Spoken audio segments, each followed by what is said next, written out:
Hey, what's up? It's Danny. I just want to talk to you guys today about why people are so successful. There's many. Just give me 1 second. I just got to figure this one out right now. And I decided to do this hangout yesterday night after I worked out, and I ended up deciding to do it. So it's not really presented. I'm not on a presentation ready for you. I just really want to talk about this. This is really interesting.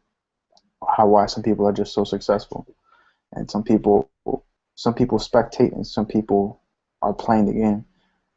And some people are negative, some people are positive. Some people just don't even get it.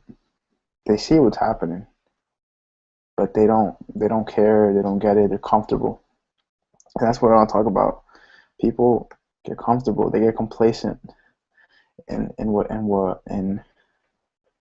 want to do in life. They go to school, they graduate, and whether or not they get a job in their field, they get a job in their field, and they just tag along. They follow whoever's in front of them, and they don't worry about succeeding. They just hope that one day, as long as they show up to work, that somebody's gonna offer them a promotion over time. That is ridiculous. Every single successful person takes matters into their own hands. They don't wait for somebody to give them a promotion. They don't wait to start a business. They do it, even when they don't have any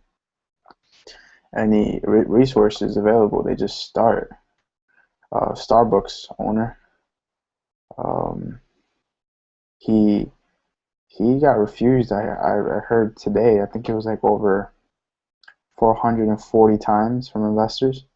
440 times from investors, something like that. And I feel like you really got to set yourself, like, you really got to focus when that happens, because when nobody's looking, these guys are working. When everybody's asleep, these guys are awake. When everybody's watching TV, these guys are studying their craft, they're mastering it. Matter of fact, they're probably watching them on TV. And I feel like some people just take that like it's nothing, like, oh yeah, it's just the way it is. It's just the way it is. No, it's not the way it is. It can be changed. You see, some people just don't want to try. And then when they try and they fail, because it's inevitable, failure is inevitable. People are afraid to fail. People are afraid about what people will say. And then when you really think about it, who are these people? What do they say? The people that matter don't say anything. They just applaud. The people that don't matter, they always got a word to say. They always got a comment. Like, nobody's asking for your comment. It's meaningless. As a matter of fact, just go watch TV. Go watch me on TV. You feel me? That's a little bit of, like, very straightforward, but at the end of the day, it's how I feel, and it's how a lot of them feel. But they're very humble because they know that they're in a position where where they have responsibility to the people. Now, I saw for Cristiano Ronaldo last Sunday, this week, and I ended up spending my time just researching people, successful people, and why they're so successful. And I read books like Think and Grow Rich, and that book's made like $1 million for a lot of people. I think it's in the hundreds of thousands of people. That's like a book from 1900, beginning of 1900s. So that book created a lot of millionaires, and then that's not only for millionaires or mastermind groups. That could be for people who want goals, who want to achieve their goal. So I decided Cristiano Ronaldo, what made him, like, so this kid's been playing soccer since he was a little boy. So nobody can say he's lucky. He was playing soccer as a little boy. He was always good. Or how us soccer players say, he was always nasty. He was always good. And I think one thing was awesome. They always have character, integrity. Because check it out. If it wasn't because he had such a good friend, he was about to not make it to the pros, and his friend was going to make it to the pros by whether it's luck or whether it's not luck, it doesn't matter. But this is how it went down. There was a scout at a certain game, there was a final, and then whoever made the most goals was gonna be rewarded a position in a team called Sporting FC. That was Cristiano Ronaldo's first team. So what happened? His friend made a goal, Cristiano made a goal. Last minute, like the game or whatnot, or last goal, everybody knew who the goal was deserved to, and it was deserved to his friend. The friend had a breakaway. He took the goalie out, and instead of shooting, he passed it to Ronaldo because Ronaldo was right next to him. He was actually in front of him. And it's not offside because he had already passed the defender. So he passed it to Ronaldo, literally, like he takes the goalie, and then Ronaldo's like over here, passes the ball to Ronaldo, Ronaldo shoots, goal, no goalie. Why did he do that? Why did he do that? Yeah, think about that. That was his friend. Now if he was really an a hole, he wouldn't have any friends, and he like if he was like people how people portray Donald Trump to be or something like that, he wouldn't. Somebody would have just scored that, but his friend said, "You're better than me." He asked him after the game, "Why do you do that?" He said, "Cristiano, you're better than me." He goes, "Wow." So the news reporters got hold of of this um this deed, and they all went up to his friend and said, "Is this true?" And his friend said, "Yeah, it's true." And then his friend actually let them know that he was unemployed at the moment, like he didn't have any job or whatever. And they said, but whatever his name was, but you have a house, you have a big house, you have a family, you have like you take care of your family, you have a nice car. Like, how do you do this? And he said, it's by Ronaldo. You see, friendship, man, it's so important. Connections, relationships, and success is so important. And being loyal to people, dude, and girls, being loyal. Sometimes I feel like people just don't take principles into account. They live their life very, you know what I'm saying? Like, yo, come on, get your principles right, man. Come on, have some integrity, be honest, be loyal, have values, you know. And that's what makes your true character. Every single successful person has these values, and they practice them no matter what. No matter what. You see them in soccer games sometimes. Some certain people, or like outside um, of the game, they're getting like they're just getting like mouthed off because a certain fan doesn't like them. You know, like they don't bust some Kanye move. No offense to Kanye, but I like his music, but he doesn't have values straight. Now that I'm talking about it, he doesn't. A real leader doesn't do that. A real successful person should have certain responsibilities. Mike Tyson, beast.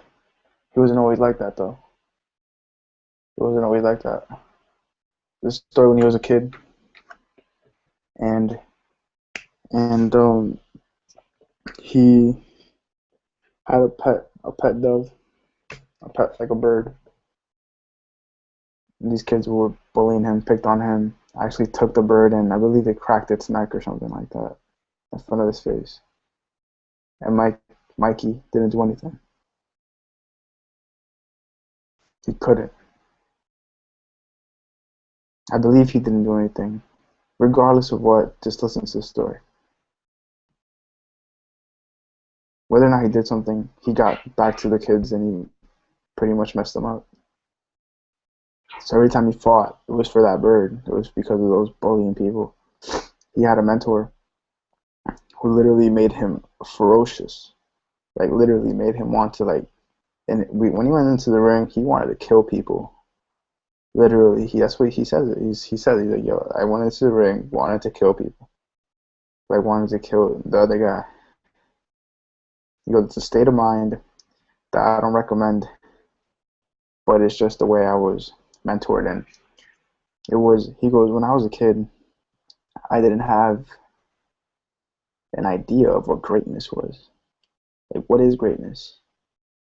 It wasn't like a lot of people don't understand what greatness is. They really don't. They just work towards something their whole life and then they get good at it and they're like, oh, I'm just good at it. But they don't strive for greatness. And Tyson said, I didn't know what it was, but until his mentor, I gotta get these names right next time. Next Google Hangout, I'm gonna have names and everything for you guys. You guys can look them up. But his mentor told him, he's like, you got it, Mike. He's like, man, you're gonna be world champion. You're gonna be the heavyweight. You're gonna be the best. You're gonna be the greatest. He's like, I know you are. He said, now listen. He was already talking to him like he already won the world championship. So listen, now when you get all this money, and then all these girls start flocking over you, all these women start flocking towards you, he said, you gotta understand that some of them are not gonna want you for you, they're gonna want you for your money. And Mike Tyson really felt all of that, like not necessarily just everything about it, just greatness. He was talking to me like I already made it. Because I was still a young boy, I was 13 years old. He said I was already fighting some people and I was already like losing some fights, but his mentor always kept his heart up because he was fighting 30-year-olds, people who were great, like the greatest people in the world, 30-year-olds, and Mike was 13 or 15. And even though sometimes he would lose, his mentor knew he was going to be the greatest, and that always was instilled in Mike's heart. This is why he ended up being Mike Tyson. You know, it takes a lot of passion, and it's something deep inside you. Whether or not you're born with it, we could go back to school. We could go back to nurture versus nature. Were you born with talent? Were you born with success drive? Or can you learn it?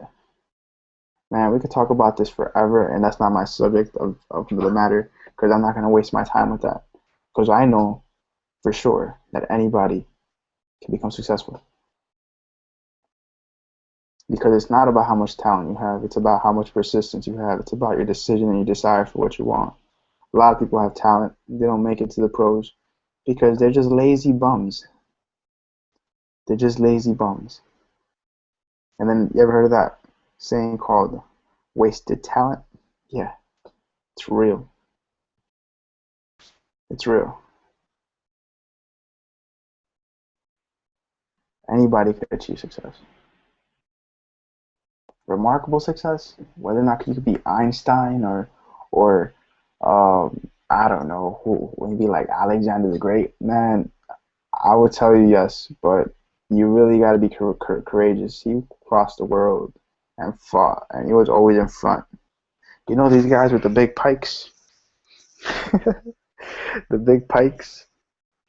That what you see the movies and the war movies and stuff. Like yeah, like that's a formation they had. People would just. I mean, I don't know how they would dodge that. I really don't understand that. But damn, this dude Alexander would go in a horse and just ride through and come out alive and stuff. You know what I mean? Like, what's going on? How would he do that? Now that also yeah, he trained all his life as well. So and his educational teacher was Aristotle. So which is Plato's student, which was Socrates' student. So the guy was smart, super smart. So if you want to compete with Alexander the Great, I don't know, go talk to I don't know who is big now. With like, I don't know, be Malcolm Gladwell's student or something like that. Malcolm Gladwell from Blink, I don't know, or Ralph Waldo Emerson, but he already died. You know, you gotta think about this stuff. You know, these things aren't coincidences. Everything is meant. And let me go into a little bit further talking. Let me switch it up into somebody who already passed away and still respected. One of my favorite idols, Steve Jobs. Now, this guy was adopted. This guy was adopted, and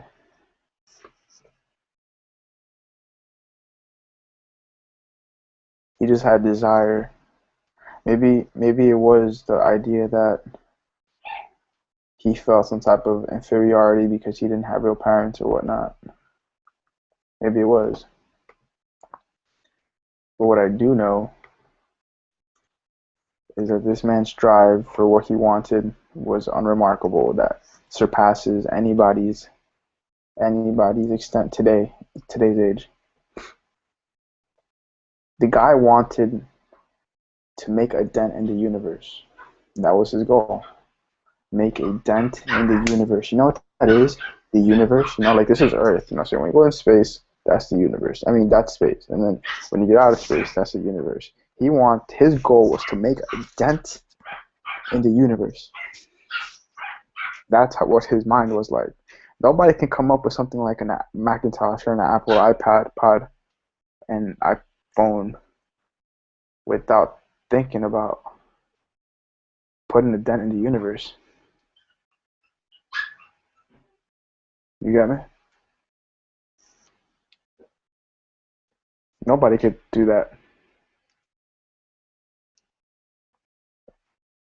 So if we're going to learn something from Steve Jobs, let's just try to make a dent in the universe. And all right, so what else? With Steve Jobs, when he was a youngster, coming out of college, he was a dropout actually, and he decided to go on a spiritual trip with his friend. He went to India for about, I don't know, about a year or so. His friend actually came back. Steve Jobs stayed there. It was a retreat. Whatever he did out there, it obviously influenced culture. He used to walk around campus barefoot, and to walk around campus barefoot. Can you imagine that? You're in college and you're in class and there's just a student there just walking around barefoot. Like not the teacher's probably cursed, telling him off, but little do you know, a couple of years later he's the biggest influence in our culture today. Just think about that. You're in class. There's a man walking in barefoot, a student. He's acting like he doesn't care about school. His teacher's probably telling him off. Next thing you know, you hear he's a dropout. A couple years later, you hear about something called Apple, and you're like, what is Apple? And then you see his face. You're like, oh, okay, well, it's a computer. It's pretty cool. Okay, I didn't know that guy was going to do that. 20 years later, there's an Apple Macintosh. There's an iPhone. There's an iPod. And you're like, wow, I was in class with that guy. That guy was so weird. That guy was so weird. And he attributes his success to saying that the weird ones, the ones who think they can change the world, are the ones that actually do. Thomas Edison, he mentioned it's a very big ad he had. Thomas Edison was on it. He had Mahatma Gandhi, Mother Teresa. He had people like the Wright brothers. Just think about that. That's remarkable success. The Wright brothers, come on, without them we wouldn't have the idea of a certain aeroplane because the plane was already invented, but they took it to another level. Think about that. Thomas Edison, without him, we wouldn't have any light. We wouldn't have the phonograph. Audio would be very different. Whether or not we would have these headphones without Thomas Edison around, we wouldn't even know because audio would be very different. So what drives these people to massive success?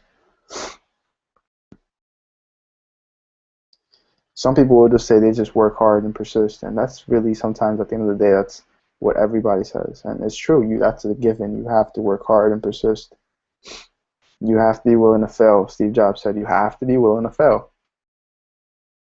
As I mentioned earlier, the guy from Starbucks failed 440 times with different investors trying to get money for his company. 440 investors. Some people fail once and they quit. Losers, man. Losers. They fell once and they quit. Twice, they quit. 3 times, let me stick on for the 4th. I'm out. 5, It's the people who stick around for that, like people who just literally say, "I will die trying," that make it. Because if you're gonna die trying, how many times would you try to save your child? 1,000? 100,000? 200? I'll wait. I can tell you that you'd rather die. That's how these people look at their company. Their child. And that might be hard to fathom for some people because they don't understand the capability of a dream. But that's their child. It's created in their mind and it's brought into fruition in real life.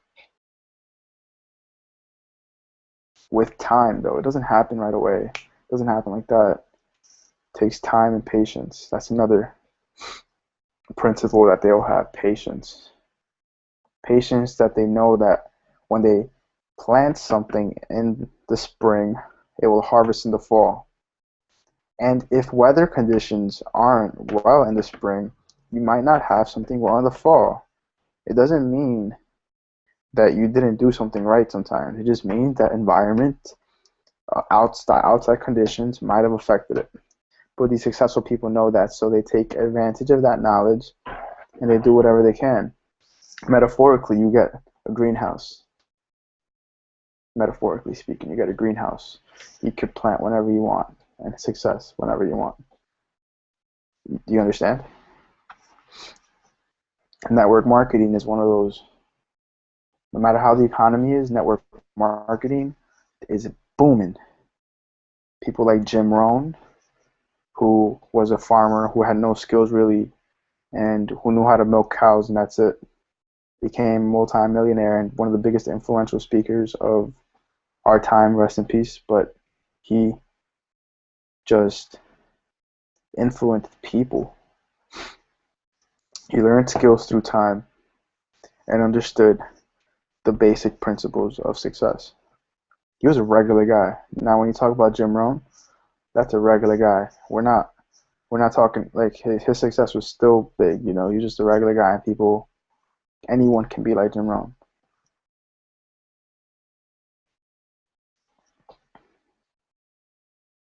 Look him up, Jim Rohn on YouTube. Look him up. Milking cows to making millions, influencing millions, just like Les Brown. Look up Les Brown, LESBROWN. The guy's goal was just to get a place for his mom. That's what his goal was. That's the only thing he had in mind. He was adopted as well, and then when his mom um, gave him away to a lady, she just couldn't. It wasn't like she was a bad mom. Like that's what his mom said.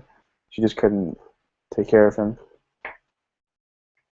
His mom told him the story and everything, and one of his goals was just to get a place for his mom. He said I was always a dreamer. He said you know when you're a kid and you're driving around, you're in the back seat, and then you're passing a car, a house, and you're like, hey, mom, that's my house. Say that's my house, mom. That's my house. He said you just gotta dream that way all the time. And he actually worked at a radio station, and he says some stories about how he used to drive like the Temptations and I think Marvin Gaye and everything, and Aretha, like the Motown people. He used to drive them around. He had no license, but he wanted at it. He wasn't scared. You see, that's one thing about successful people. They're courageous. They do things even when they know they have a really big consequence of because they want it that bad. They're not afraid of anything. Like they're afraid, but they're just not. Like their drive to succeed is just a lot more hopeful for them than the fear of failing. Just know that. And one day, one of the radio hosts was drinking on set, and he saw that. His name was Rock. He saw that. The guy kept drinking. Music playing. Drink, Rock, drink. Eventually, he get a phone call. Hey, Les. You in the station? Well, that's a dumb question. Well, you know, he just hey Les. Rock needs to get out of the station. He has something going on. You know how to work the tables? He said, yes, I do. He said, all right, go in there, don't touch nothing now. So Les said, all right. Click. He called his mom. He said, Mom, call the family because I'm about to go on set. You see right there, he could have got fired from his job for just doing that. And he went on thing. You know what I mean? And really get it. Probably better than that.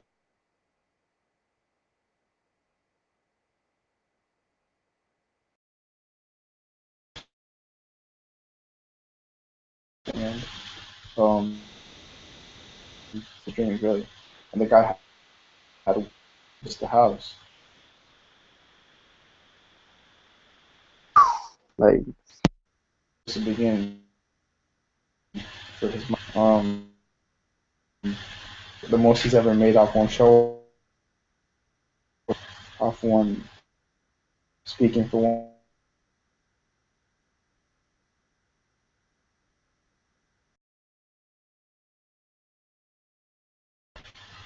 When you think about that, you really think like what they do, you know, like how you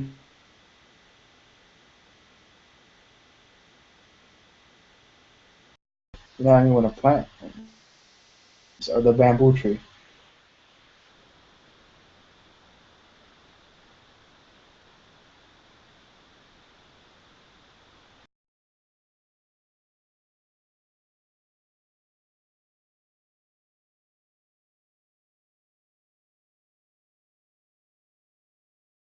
Watering the plant.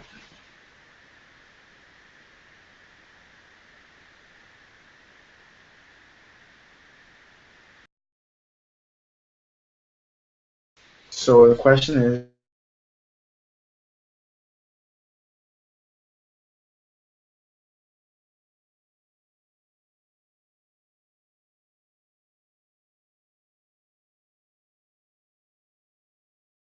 correct. You got to trust yourself.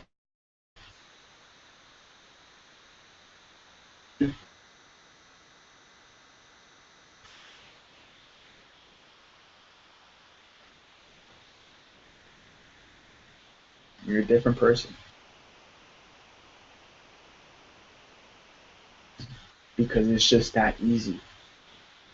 Greatness is about taking something that's super hard and making it easy. That's what Mayweather said. Mayweather, the boxer, you know what I mean? The guy is one of the biggest paid athletes in the world, and he just works super hard for success because he knows that the minute he stops working or practicing or learning, training, he's going down.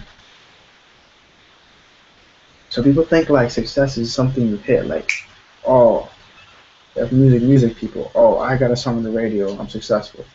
Yo, you could go home and go cry to your mom because you're not gonna have any money if that's how you think. You're not gonna have success if you think that just one song on the radio is gonna get you there. People think that I'm gonna win one World Cup in soccer, and that's success. I mean, I'm not gonna lie to you. One World Cup is definitely that is definitely something to be proud of. But you want to win another one, even if it takes 4 years to get there again. You want to win another one.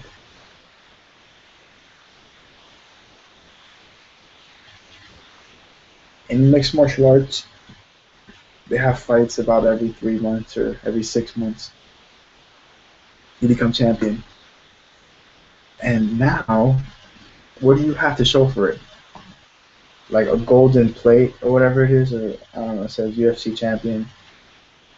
But you have like hundreds of people trying to take you down. They've been trying to take the guy down for years, for their whole life. Now you're the guy in that position, whether or not they're your friend or not. You're there, and you're the person they have to defeat. Now, what are you going to do to sustain your belt or your championship title or your position in or fame? Some people have fame, position of fame or position of power. You know what I'm saying? What are you willing to do after you've attained your goal? Are you willing to continue working as hard and if not more? Because definitely you gotta work definitely more than you did to get it there. You wanna know why? I'll tell you why. Why is it that every Olympics we break records?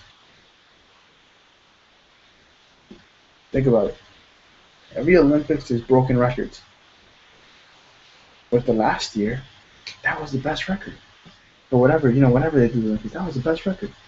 Now it's a new event and they break the record. So we're breaking records every Olympic event.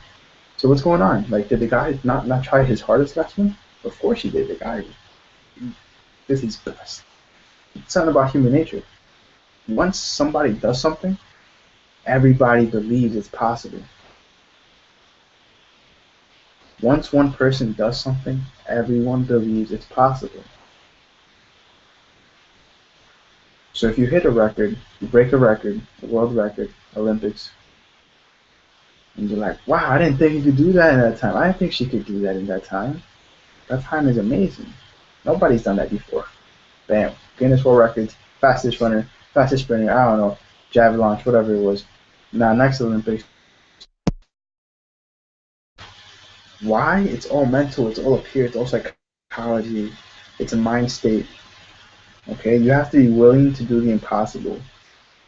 You have to be willing to do the impossible because let me tell you something. Aside from what I'm talking about, the whole universe is made up of energy.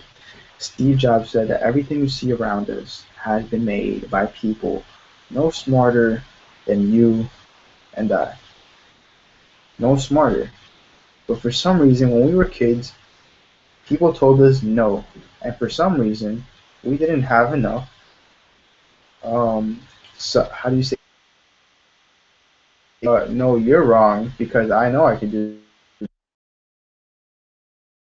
I think the word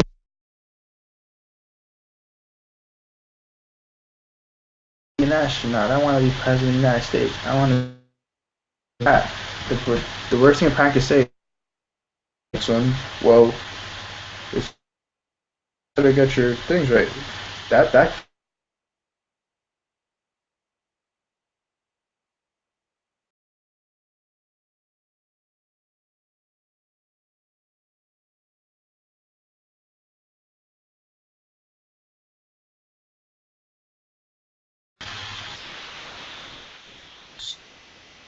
everything around us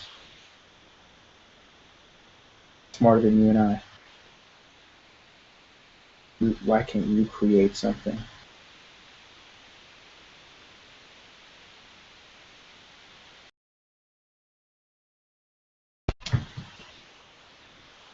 And going back to that world record thing, like I was talking to you about, one of the best. I think he is the best considered in the FIFA. Lionel Messi. He they asked um feel that it's easier now because you're the greatest, and do you feel like you don't have to try as hard? And he kind of laughed a little bit, but not like like oh I'm glad you asked kind of laugh. He said no, actually, because I have a big responsibility to hold.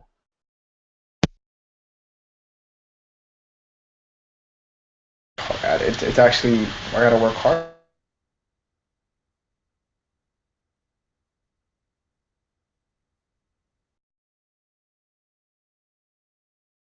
Hit one of those goals, and to you, if that's success, then if that makes you feel good, then that's actually part of success. But long-lasting success is something that's forever, that you're gonna continue forever. That's a certain drive that you just had forever, and your life around and have a long-lasting drive, a burning desire, a flame that never dies out. You do, you can. Just like you go to school and learn mathematics,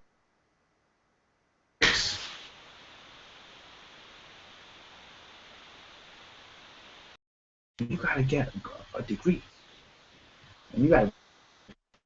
And then you do all this stuff. Somehow you change, don't you? What makes you change?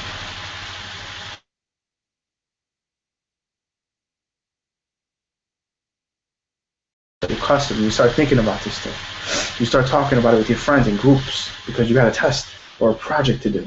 Now you changed. Your whole life perspective is different.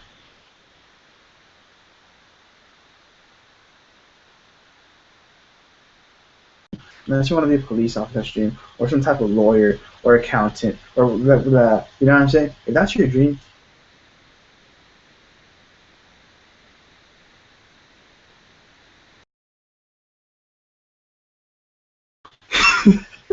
you're a dropout, man. You gotta pick something that you love. That's the secret of success. It really is. You gotta pick something you love. That's the secret of success. Once you pick something you love and you learn everything about it, all you gotta do is work hard.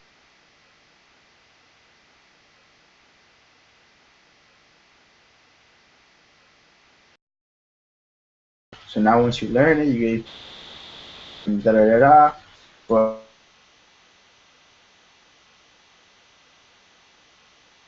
10 years before you start making any type of success with any business or I mean with any profession. Most people they go to business school, they get a bachelor. It's about 4 years, maybe not. I don't even know how these degrees has said that exist.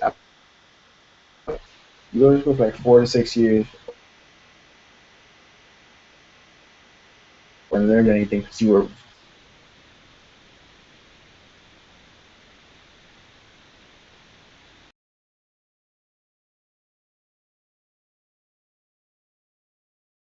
Now you got to go prospect.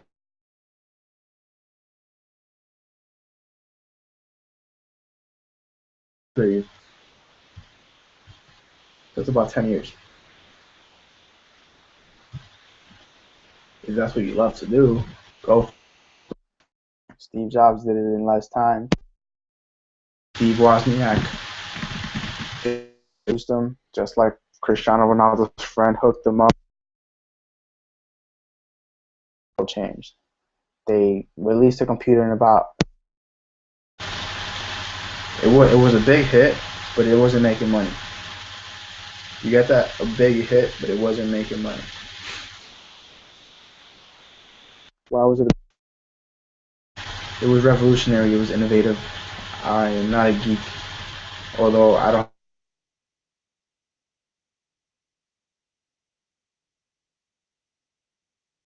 Three computers later of the same prototype, they have. Macintosh.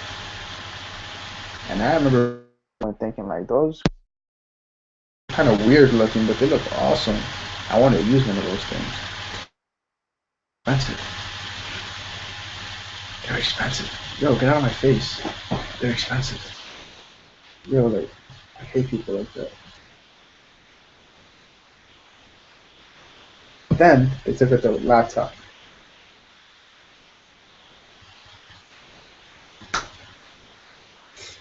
Big hit.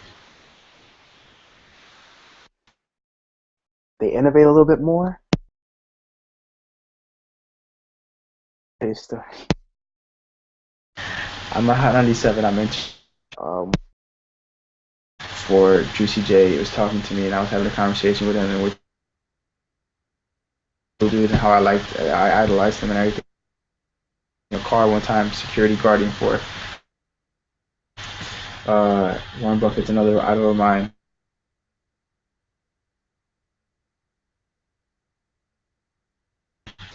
In America, he's number one. And he says, Warren Buffett, guess who it is? And we're talking, and he's like, Steve Jobs. I'm like, nah, get out of here. He's like, yeah, Steve Jobs. And guess what he was telling Warren about? He said he was talking to him about the iTunes store and how he was going to release something in the iTunes. like he was gonna release the iTunes store and music, because I believe the iPod was out before the iTunes store. We would just download MP3 and it from like MP3 files to a certain type of software he had developed with the iTunes store. And this guy, a security guy, was there, and I was in a position that I had a conversation with him, and I heard that conversation. That affects a person like me. You see now, like, he called a certain manufacturer of computers who was really big at the time, and he said, "Listen, I need parts. Do you have any spare parts? I want to create whatever it is they want to create."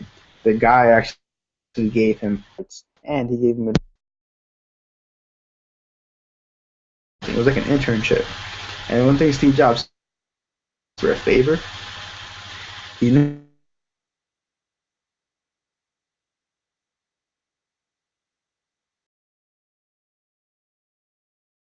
as long as like that's what.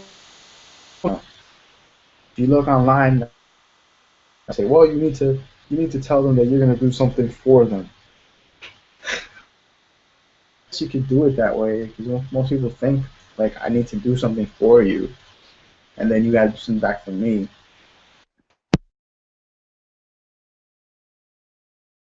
practice. Like to do you a favor. Say you don't want have anything to give him in return. Would you want it? Of course you would. So practice that now. If you have a favor to give it to people, even if they can't offer you anything.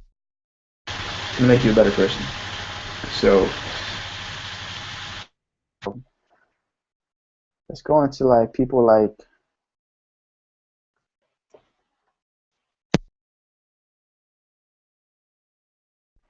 I used to like. I honestly I idolized him when I was a kid, but then, I don't know.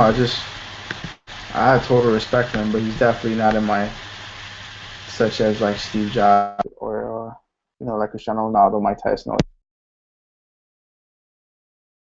It's because I'm not a fan and like that. So kind of like message me up if he does that, and see now you know that no matter if I'm drugged out, apparently. Whatever. He says he's talking with Puff Daddy with P Diddy, and he's saying like, he's like, yo, these young cats, like they want to know how to do this. They want to know how to get to the top. And I always tell them, you gotta create something. You gotta business like you're from another universe and bringing it in here. You know what I mean?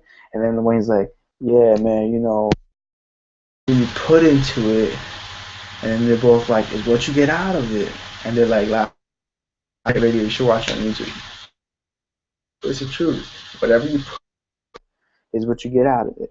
How much value are you providing your fans, if you're a music, your customers? Are you giving them exactly what they paid for? Because if that's where you end your business with them, you're gonna be out of luck. Because there is an enormous amount of businesses offering stuff for free, even after they buy. They're always giving free stuff. And sometimes businesses be like, well, I've been giving free stuff for a long time. Or then go home and cry to your mom because you're going to be out of be around forever. You need to give free stuff. Free offers, free ebooks, like free music, free sometimes to your well customers. You need to do this stuff. It's part of business ethics.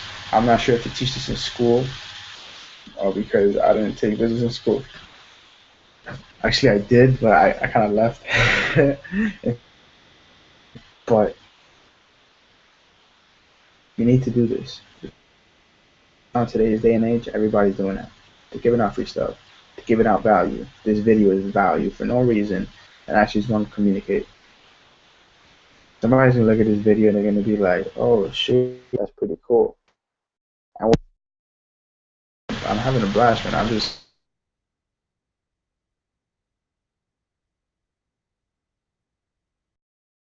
and you can't really communicate with this stuff to everybody because Not everybody understands this stuff. They live their life selfishly. They think about themselves. They wake up, they think about themselves. I don't get it. I don't know why. I don't know how people could live that way. Well, you know what? I'm talking really like I'm getting out of hand because when I was a kid, I was like that. But I feel like there comes a time when you have to get over that. You have to realize something greater outside yourself. And then once you have like a child or something out here, that's when it changes. But why does it take a child to change that?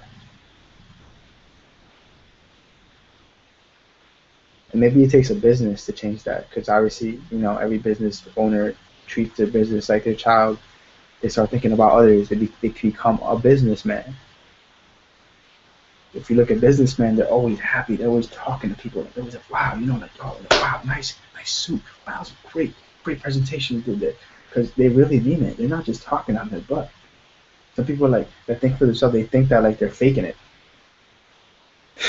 They think these guys are fakes or whatever. No, man, they actually care about the people. You wouldn't be able to hear the tonality in the voice if if you didn't like like. And here's another thing: they don't really. Most people don't talk bad about others. I mean, like the real big businessmen, they worry about themselves. They got to worry about their employees and their customers. I mean, like when I say worry about themselves, listen, I mean like self-development. Self-development teaches you to care about others. Some people watch TV and they think about how it affects them, and that's it. Some people watch TV and go in their room and read a book.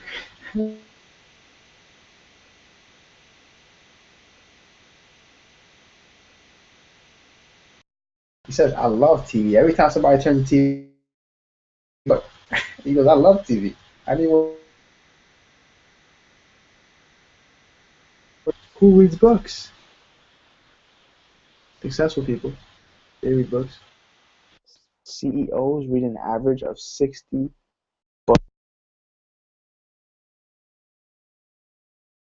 a year. That's an average.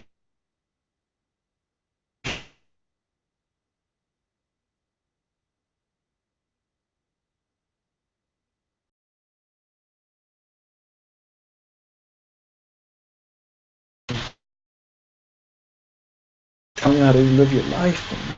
Live on 4 planes.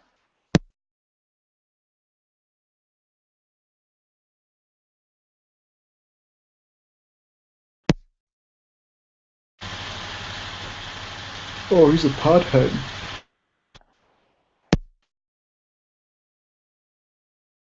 With the fact that he broke world records. He's one of the greatest swimmers now, today's age. How does he do it? Before his event, before he swims, he calms down. So he doesn't think about it. He doesn't let anything get in the way of his calm.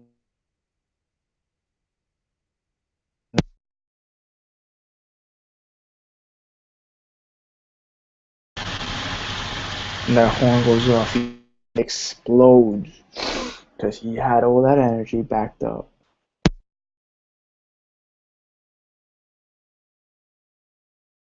May want to get hyped up before the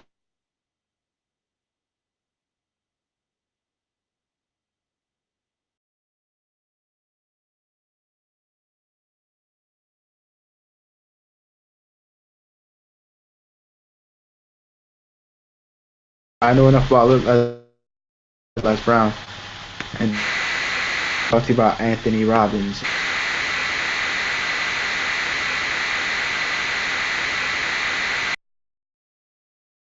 After Anthony Robbins,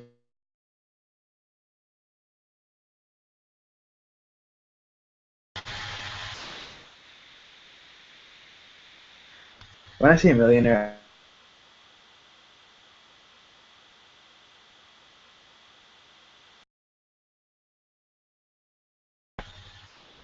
a millionaire isn't like somebody and just spend hip hop people portray it to be. No, like A millionaire is who they make fun of, and they say the guy who writes your check, and they make fun of that, like it's some type of game or joke. No, a millionaire is somebody who's a certain type of person. They have certain beliefs about money and how it should be used. They give to charity a lot. They give a lot of.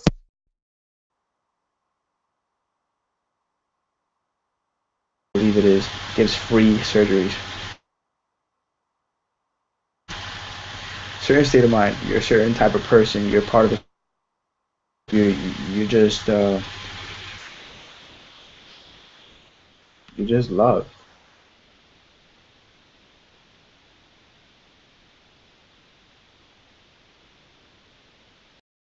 Are noble. I mean, if you want to stay a millionaire or you want to lose your hammer, like thoughts are noble. You know what I mean? And that's what people. It's a process. It doesn't happen like, hey, um, that like in front of you guys. That's rude.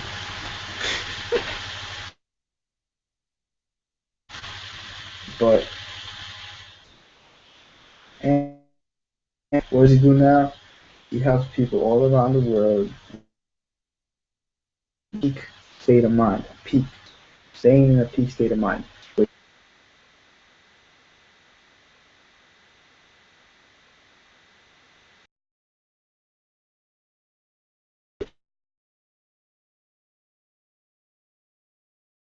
Okay.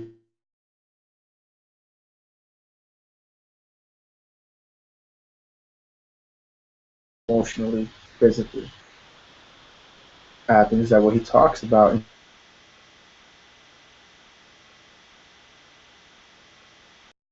something that could produce results. His mentor was Jim Rohn.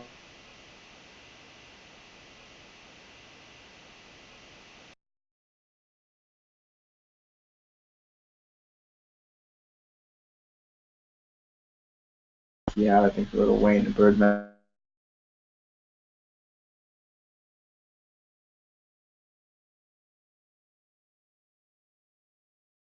When he went to like India, like he had a spirit talking to him about all that stuff.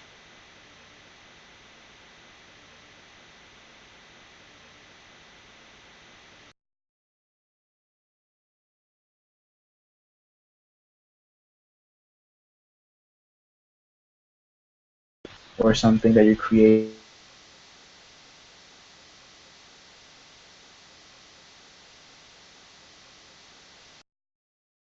Like okay to grow people. Like if you're a leader and people are following,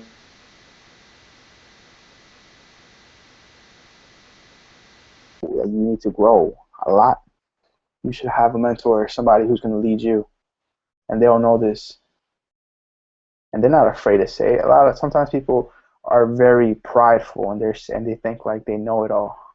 I'll tell you, this is what I would tell them. Socrates was one of the greatest philosophers of all time. What does philosophy mean? It literally means the study of life. Socrates died an old man, and he was actually poisoned. He lost some type of trial, The Trial and Death of Socrates. Read it. It's one of the most important books of philosophy. And he used to say that all he knows is that he knows nothing. His method, the Socratic method, he never told anybody they were wrong, but he literally was curious to find out the right answer because he always found so many holes in people's words and phrases and facts that he would question it. But the way he would question it was just remarkable. If you read the books on him, I'm actually going to start reading him again. He would literally ask questions that the person that is saying whatever, the phrase or the facts, would eventually lead to a point where he contradicts himself. And although he tries to literally continue to be right, Socrates just asks questions. He's not even telling them off. He's just asking questions.